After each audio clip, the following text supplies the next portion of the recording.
Para entender o que aconteceu em 17, né, realmente a gente tem que voltar um pouquinho na própria história da Rússia. Né? A Rússia, um país lá no século XIX, que ainda era muito atrasado, né? O Lenin chamava de semi-feudal, né?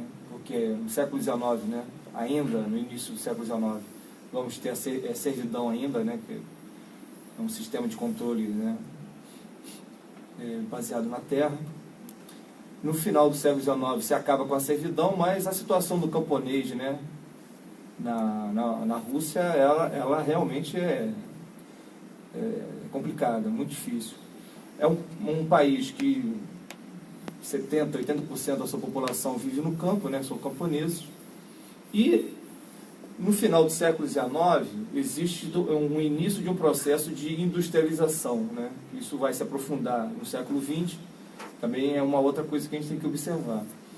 Mas, politicamente, é um país que vive sob o controle de uma monarquia que governava a Rússia, né, há quase 400 anos, a família Romanov, né, de uma forma autoritária, né, é um monarca que não tem as ideias ainda do liberalismo, não chegaram, não penetraram ainda na Rússia, não tem parlamento, por exemplo, né, os partidos são muito restritos, outros são proibidos.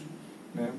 No início do século XX, vai ser criado o Partido Social Democrata Russo, né, que é o partido com influências marxistas.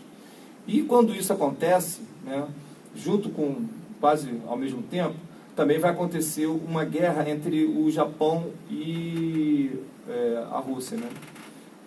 Quando tem essa, que a gente chama da Revolução de 1905, explode uma revolução que no final vai ser fracassada, mas que vai ser interessante porque pela primeira vez vai surgir o organismo de luta da classe operária da Rússia, né? Que surge de uma forma espontânea. Né? É um erro a gente dizer que os soviets, né, que traduzindo são os conselhos, são criação de alguém. Né? Na verdade, são organismos que surgem de forma espontânea já em 1905 e eles voltam em 17. Então, eu acho que a primeira coisa que a gente tem que observar, né, tem esses dois movimentos. Né? Né, que a população da Rússia, uma população esmagada pelo domínio dessa monarquia absolutista ainda, enquanto a Europa ela vivia já com regimes liberais democráticos, né, a Inglaterra, a França e tal, na Rússia nós ainda temos o absolutismo.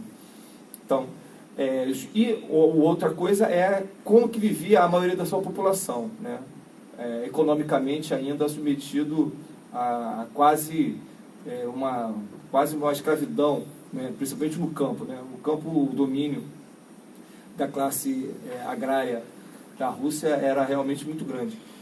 Um outro elemento importante também é observar o papel também da Igreja Ortodoxa russa. Né? Na Rússia, diferente aqui do Ocidente, você não tem a Igreja Católica, né? Você tem a Igreja Ortodoxa, que é uma divisão da Igreja Cristã de quase 1000 anos, mas também é interessante porque existia todo um domínio da Igreja, né? A Igreja sempre ligada ao czar, né? E à monarquia. Isso também vai ser um elemento para a gente entender por que a Revolução de 17 ela foi tão violenta. Né?